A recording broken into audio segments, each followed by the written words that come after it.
Ini 3 skill komunikasi yang gue jamin itu bakal ngubah kehidupan lo dalam 30 hari ke depan, bahkan ngubah drastis skill komunikasi lo.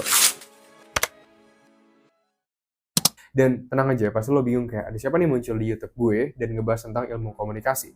Kenalin, nama gue Jason Stanley, gue udah punya pengalaman 6 tahun di bidang Science Communication atau ilmu komunikasi science, dan gue juga udah mendirikan platform EduTech ilmu komunikasi yang sekarang udah ngebantu 1.000 orang lebih ngasah skill komunikasi mereka dari seluruh Indonesia dan dari seluruh profesi yang ada. Dan skill komunikasi yang gue bahas dalam video kali ini juga udah gue terapin langsung pada saat dulu gue ngebangun sebuah manajemen media sosial yang mengharuskan gue untuk ketemu sama banyak banget klien dari latar background yang berbeda-beda, dari latar umur yang berbeda-beda, ada yang udah di atas banget generasi gue, yang udah jauh banget umurnya gitu kan. Dan 3 skill komunikasi ini itu yang ngubah drastis banget kehidupan gue hingga saat ini. Jadi gue punya sedikit kredibilitas untuk ngebahas video hari ini. Nah, ada 3 skill komunikasi yang kita bakal bahas dalam video kali ini, dan gue bakal mulai dengan yang pertama, yaitu adalah skill active listening.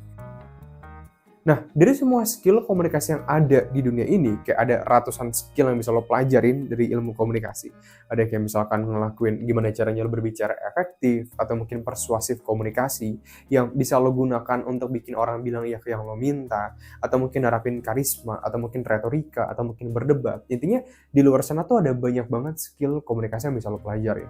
Tapi ada satu skill komunikasi yang sebenarnya kalau lo pelajarin satu ini aja, itu bakal bikin lo jadi kemanjaan teman. Dan ini gue sebut sebagai active listening. Nah, Bang, active listening itu apa? Terus cara praktekin active listening itu gimana? Dan apa dampak dari active listening kepada gue? Oke, yang pertama, gue bakal ngebahas dulu mengenai apa itu active listening.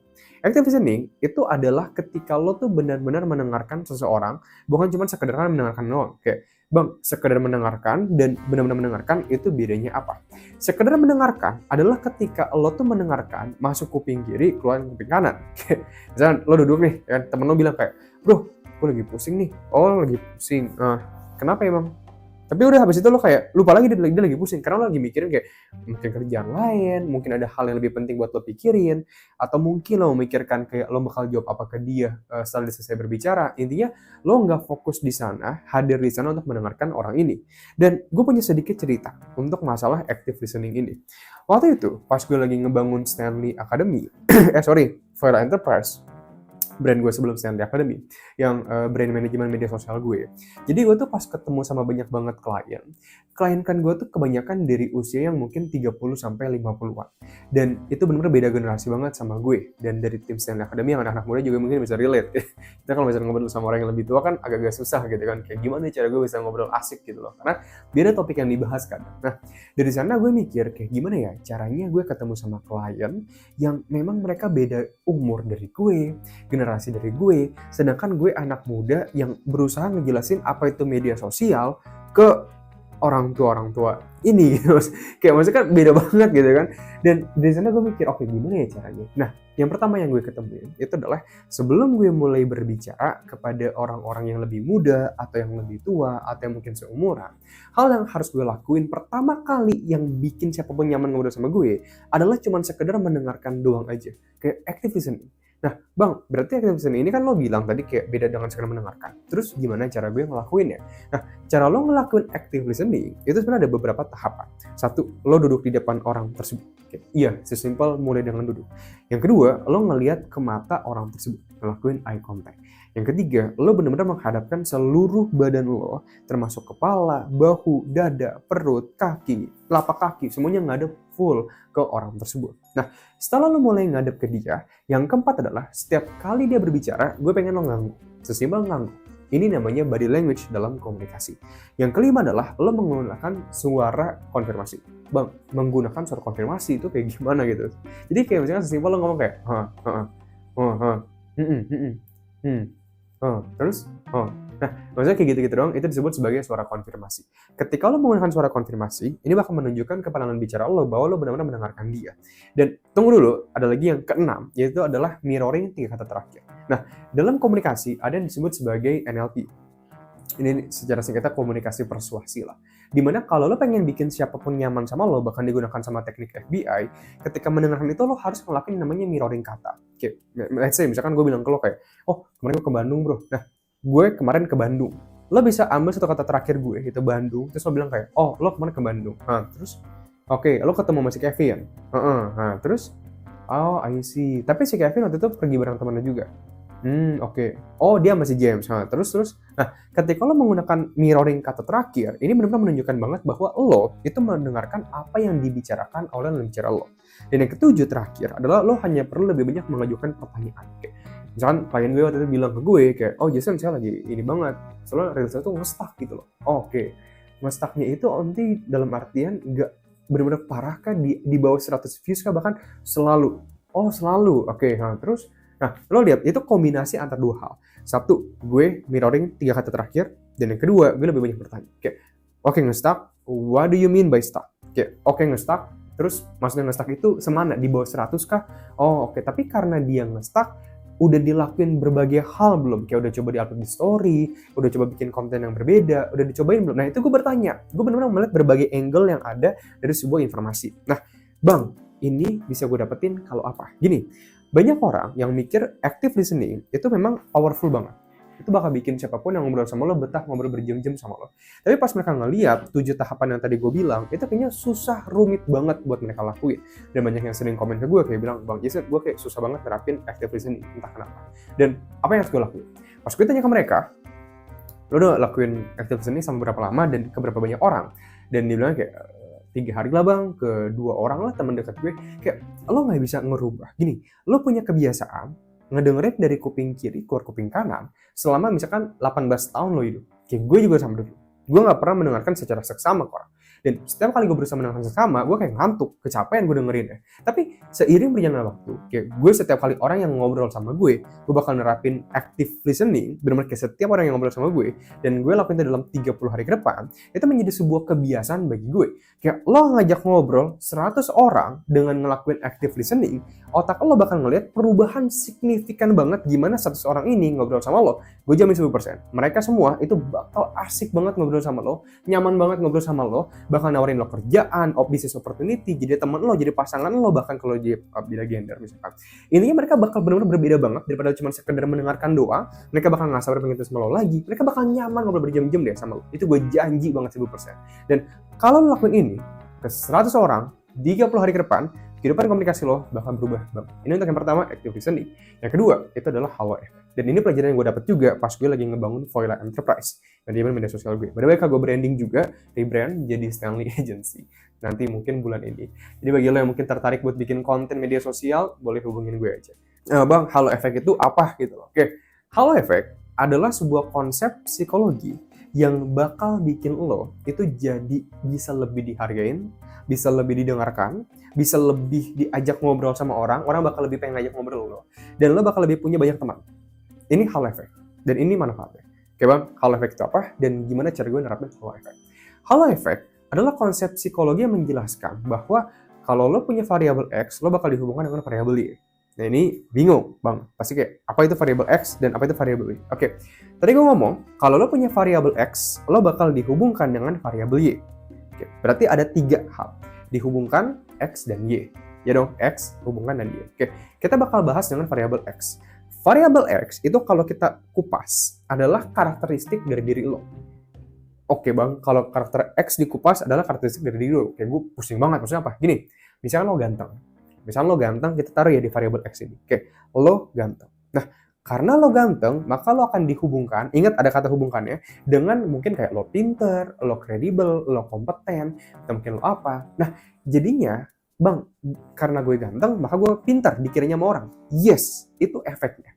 Lo bang, terus emang kenapa? Lagi nih, kalau misalkan lo ganteng, belum tentu lo itu kredibel, atau lo kompeten, atau lo pintar, belum tentu. Sama dengan kayak misalkan, oh karena lo ngebantu orang yang lagi susah, maka lo itu orangnya dermawan, hatinya baik. Kayak belum tentu banget. Mungkin itu cuma satu tindakan sekali doang yang dilakukan seumur hidup, padahal yang lainnya dia nggak ngelakuin hal itu. Dan ini yang gue sebut sebagai halo effect. Jadi ada variabel X dihubungkan sama variabel Y. So, ini menjelaskan kenapa kalau misalkan lo adalah orang yang ganteng atau mungkin cantik, pakai baju yang rapi, pakai jam tangan, pakai parfum yang wangi, cara lo jalan itu keren banget, elegan postur badannya, dan cara lo berbicara itu kelihatan terstruktur dan rapi, maka orang bakal mikir lo tuh kredibel, pintar, kompeten, bisa bekerja dengan baik, bisa partner bisnis dengan baik, bisa dipercaya, bisa apa segala macam. Padahal taunya misalnya deep down penipu. Banyak yang gitu. Oke, makanya ini gue sebut sebagai halo efek. Nah, Bang, gimana cara gue mempraktikkan hal ini? Cara lo mempraktikkan hal ini itu bisa beda-beda. Tapi gue bakal jelasin cara gue pakai hal ini. Karena itu yang udah gue lakuin. Dulu pas gue lagi ngomongin Voila Enterprise, gue itu dulu ngerasa kayak gue masih muda. Dan gue mikir semua yang ketemu sama gue kan udah mungkin lebih berumur daripada gue dan lebih senior daripada gue. Dan obviously, mereka lebih tahu banyak tentang bisnis daripada gue. Pasti. Pasti, Bang. Dari manajemen, dari sales, dari skill, dari distribution, intinya semua hal lah. Mereka lebih tahu banyak daripada gue. So dari sana gue ngerasa kayak gue gak pede. Kayak gimana gue harus ketemu sama klien-klien ini, dan gimana cara gue ngeyakinin mereka. Gue ingat banget pas gue ketemu sama klien pertama gue deg-degan banget pas lagi jalan di Grab. Ketemu sama klien ini. Kayak gue sama di Grab kayak gue, aduh ntar ngomong apa ya, ntar gimana ya. Kayak gue gak pede banget gitu loh. Nah, tapi seiring berjalannya Voila Enterprise, gue semakin ketemu sama banyak klien. Kan gue punya duit tuh, ya. Duitnya itu gue investin, gue beli baju yang lebih bagus, gue beli celana yang lebih bagus, gue beli parfum yang lebih bagus juga untuk wangi-wangian olfactory communication gue. Gue juga memperbaiki skill komunikasi gue biar kelihatan bisa lebih profesional. Dan dari sana gue menemukan, sebelum gue ngelakuin hal-hal ini, klien gue tuh lebih nggak mendengarkan apa yang gue bicarakan. Tapi setelah gue ngelakuin hal ini, gue baru datang, gue bisa lebih disambut, gue lebih didengarkan, gue lebih diperhatikan. Dan ini bikin gue ngerasa, oh, orang bakal menilai lo berdasarkan sampul lo. Kayak, it's real banget. Kayak orang banyak yang bilang, jangan menilai buku berdasarkan sampulnya ya. Kayak lo, tapi orang lain menilai buku berdasarkan sampulnya. Dan kita harus ngikutin aturan dari games atau dunia yang berlaku di dunia sekarang. Itu adalah orang lihat lo berdasarkan sampul lo. So, di sini, maka kalau lo pengen pandai berkomunikasi, maka lo harus bisa berkomunikasi. Tapi sebelum lo bisa berkomunikasi, sebelum lo mulai ngobrol sama seseorang, mereka bakal melihat dulu cara lo berpakaian, cara lo berbicara, cara lo ibaratnya berperilaku, cara lo berjalan, cara lo pakai bajunya, cara muka lo kayak gimana. Orang bakal ngeliat hal-hal ini. Nah, ini harus diperbaikin terlebih dahulu. Dan Bang, tipsnya gimana? Ya pakai baju yang lebih rapi, pakai parfum, pakai jam tangan, perbaiki muka, entah cuci muka lah, atau mungkin rapihin rambut, cukur rambut, segala macam. Nah, point is, selain hal ini adalah lo juga bisa mempraktikkan hal yang gue sebut sebagai memperbaiki skill komunikasi. Jadi, cara lo berbicara itu penting banget. Oke, cara lo menyampaikan ide gagasan lo, orang bakal bisa menilai lo tuh orang yang kayak gimana. Bahkan dari interview pun, orang yang pandai berkomunikasi, 85% lebih besar diterima dalam kerja. Serius, karena kebanyakan HRD masih kena hal yang namanya halo efek. Mereka ngelihat cara lo berpakaian, cara lo berbicara, tapi beberapa HRD lain yang mungkin lebih, intinya skill lo tuh apa? Mereka lebih ngeliat ke skillnya. Nah, intinya dari sini adalah lo harus memperbaiki skill komunikasi lo. Kalau misalkan lo pengen pandai berkomunikasi, pengen bisa investasi skill komunikasi lo, ningkatin cara lo bisa berbicara, menyampaikan ide gagasan lo, maka gue punya penawaran bagi lo, yaitu adalah program lancar komunikasi dalam 30 hari ke depan. Di mana lo akan bisa belajar cara bisa berkomunikasi tanpa rasa gugup, gegap, belibet, bahkan bisa ngasihin skill komunikasi yang jauh lebih rumit, kayak berretorika, berargumen, bikin siapa bilang ya yang lo minta, ngarepin karisma yang bakal bikin lo jadi magnet manusia, dan masih banyak banget lainnya yang bisa lo praktekkan. Itu jadi ngebantu 1.000 orang lebih ngasah skill komunikasi mereka dalam 30 hari ke depan dari seluruh Indonesia. Dan jika dalam 30 hari ke depan lo nggak ngalamin perubahan apapun, uang lo bakal refund 100%. Kalau misalnya tertarik pengen join, cek aja di stanleyacademic.com atau cek aja di pin komentar di bawah. Kita lanjut ke bagian yang ketiga. Yang ketiga, ini adalah ego. Dan Bang, ini bagian yang paling penting malah bagi gue di video ini. Jadi, Bang, ego itu apa dan kenapa ini bagian yang paling penting dalam video hari ini? Gini, ketika lo berkomunikasi, kalau misalkan lo observe atau lo amatin, lo tuh sering kali pengen kayak bikin diri lo tuh kelihatan keren lah depan orang yang depan lo. Kayak, oh gue tuh lebih keren, gue tuh pintar, gue tuh asik depan lo. Dan ini pelajaran yang gue pelajarin juga pas gue zaman SMA gitu. Kayak gue dulu bukan orang yang sebenarnya lebih banyak ngobrol. Kayak gue tuh dulu introvert, sebenarnya pendiam. Dan tapi setiap kali gue ngobrol sama teman-teman gue selalu berusaha untuk kelihatan lebih ekstrovert. Kayak lebih banyak ngomong, gue lebih memaksakan diri gue biar bisa masuk ke dalam circle teman-teman gue. Yang padahal sebenarnya gue juga capek dalam circle itu, kayak gue nggak bisa ngomong lama-lama gitu kan. Tapi gue tetap membuat diri gue tuh kelihatan lebih asik lah. Dan dari sana gue mikir, oh, kayak sebenarnya gue deep down gue capek gitu loh. Tapi sebenarnya kalau misalkan ini yang terjadi sama lo, hal itu yang terjadi sama lo harus fit in ke dalam dunia sosial dengan merubah diri lo. Sebenarnya itu bukan hal yang kita bilang juga salah. Karena pada dasarnya kalau lihat dari teori evolusi manusia, sebenarnya manusia itu dulu banget, pas belum zaman modern sekarang, kita itu hidup dalam komunitas. Kalau kita ke hutan misalnya pergi, dan ada macan nyerang kita, potensi kita buat hidup lebih tinggi kalau kita 20 orang daripada 2 orang. Hal itu bikin kita ngerasa, oke, semakin banyak orang dalam pertemanan gue, maka semakin tinggi potensi gue buat hidup. Dan ini terbawa kita sampai kita sekarang. Teori evolusi ngebawa kita sampai sekarang, yang padahal kita udah modern nih, ya kan? Kita udah kerja, kita udah apa. Tapi tetap aja kecenderungan kita buat berperilaku kayak gitu tetap ada sampai sekarang. Nah, hal inilah yang makanya gue sebut sebagai ego. Yaitu adalah kita pengen fit in ke dalam orang-orang atau grup dari orang-orang. Dan ini nggak ada salahnya, karena itu naluriah atau natur dari manusia. Nah, tapi yang pengen gue perhatikan dan gue pengen lo lakuin dan bakal ngerubah hidup lo banget, yaitu adalah kalau bisa lo itu ngerasa, oh gue bisa nyaman sendirian aja. Kayak gue nggak perlu mengimpress orang, apa perkataan dia, apa opini orang, apa yang orang pikirkan tentang lo, apa yang orang itu ceritain ke teman tentang lo. Intinya lo nggak usah pedulin yang ada di luar kontrol. Kayak lo nggak bisa ngontrol kan apa yang bakal dia bicarain, apa yang bakal dia pikirin tentang lo, apa yang bakal dia apa. Intinya ketika lo terlepas dari hal-hal ini, lo bakal bertindak kayak lo pada dasarnya lo aja. Kayak lo, emang misalnya lo pendiam, dan lo gak peduli nih, dia peduli gak sama lo pendiam atau enggak, kayak lo gak bakal peduli. Tapi kalau misalkan lo mikir kayak, aduh nanti dia mikir gue pendiam ya, bro, lo lagi, padahal lo pendiam. Maksud gue bukan pendiam pemalu, tapi pendiam, itu beda hal. Pemalu dan pendiam itu berbeda. Pemalu itu masalah komunikasi, pendiam itu ya memang sifat karakteristik. So kalau misalnya lo kayak pendiam, dan lo kayak mak sendiri, lo kayak cuma buat bikin orang kelihatan lebih enak lah sama lo, bro, padahal lo gak pengen ngajak dia ngobrol, itu bakal bikin lo ngerasa capek banget dan terpaksa. So, poin gue dari sini adalah, walaupun gue mengajarkan komunikasi, gue sharing tentang ilmu komunikasi, gue selalu sharing tentang kalau misalkan emang lo itu nyaman menjadi diri lo apa adanya, inget ya, nyaman jadi diri lo apa adanya itu maksudnya bukan kayak, oh bang, gue sering ngomong kasar, gue nyaman jadi gue. Ya enggak, bukan kayak gitu, itu kan etika komunikasi. Tapi poin is, lo pendiam atau lo nggak pendiam, atau moralitas lo deh, apa yang lo anggap sebagai baik, apa yang sebagai benar, intinya jangan pernah ke-influence sama orang yang memang lo tahu dia itu misalnya sifatnya negatif. Kayak memang dia pengen lo tuh ngomong kasar lah terus menerus, atau mungkin nge-spam ngomong kotor gitu kan, atau mungkin misalkan dia lebih ke arah kayak ngajak lo kemana padahal lo nggak pengen ikut ke dia, kayak lo nggak kayak gitu karakter asli lo nggak usah ikutin hal tersebut. Intinya kontrol yang bisa lo kontrol dan lupain hal yang nggak bisa lo kontrol. Udah, itu doang aja. Nah, ini bakal ngubah banget kehidupan komunikasi lo. Karena nggak banyak orang yang mikir, bang, kehidupan komunikasi itu penting bang. Oh, enggak.